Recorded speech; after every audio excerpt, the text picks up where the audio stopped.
দুনিয়াটা টাকার কাছে হেরে গেছে।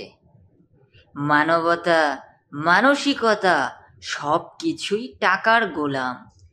যার যত বেশি টাকা আছে সে তত বেশি পাওয়ারফুল। যার যত পাওয়ার আছে সে তত বেশি কিছু শাসন করতে পারে। তবে তাদের টাকার সাম্রাজ্য তো গঠন করে দিয়েছে আমাদের মতো খেটে খাওয়া কিছু শ্রমিক। আর শ্রমিক মানেই তো সেই যন্ত্রণা যার কাঁধে ভর করে সমাজের গণ্যমান্য ব্যক্তিবর্গ উঁচু স্থানে উঠে বসে। শ্রমিক, তার জীবনে কত কষ্ট। 2-1 পয়সায় চলে না সংসার, তাও আবার মাস শেষে দেওয়া হয়। নুন আনতে পান্তা ফুরায়। আর ওদিকে মালিক তো 5 স্টার হোটেলে লাল পানিতে বিভোর থাকে। অঢাল টাকা ও অঢাল প্রাচুর্যের মধ্যে হাবুডুবু খায়। আর শ্রমিক, সে তো পিঠের চামড়াকে শক্ত করে নিয়েছে। শত শত ভার বহন করেও ভিক্ষুক বেশে সংসার চালায়। আজ চাল থাকলে ডাল থাকে না, আর ডাল থাকলে চাল থাকে না।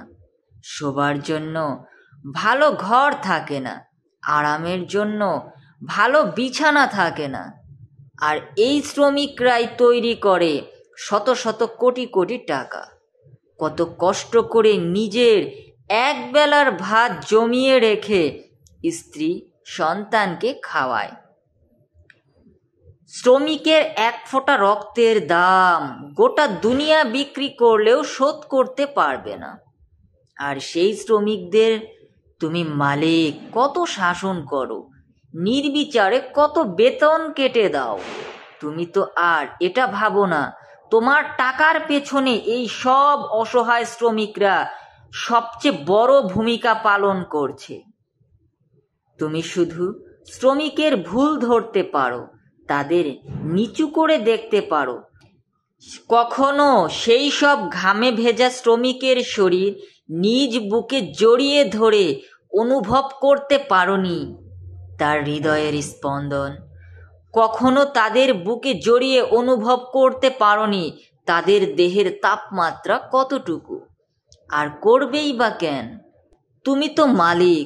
তোমার টাকার কাছে বশীভূত হয়ে আমরা চামচার মতো তোমার ইশারায় মাথার ঘাম পায়ে ফেলে কাজ করি।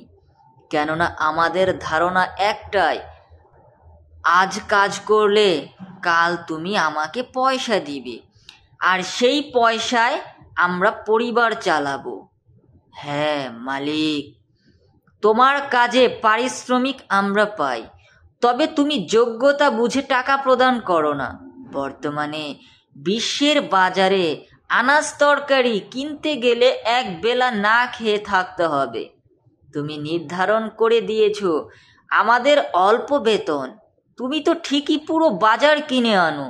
তুমি দেখো না তোমার শ্রমিক বাজার করতে গিয়ে সবচেয়ে কম দামি আনাজ কিনে ঘরে ফিরে, এতেই তার টাকা শেষ।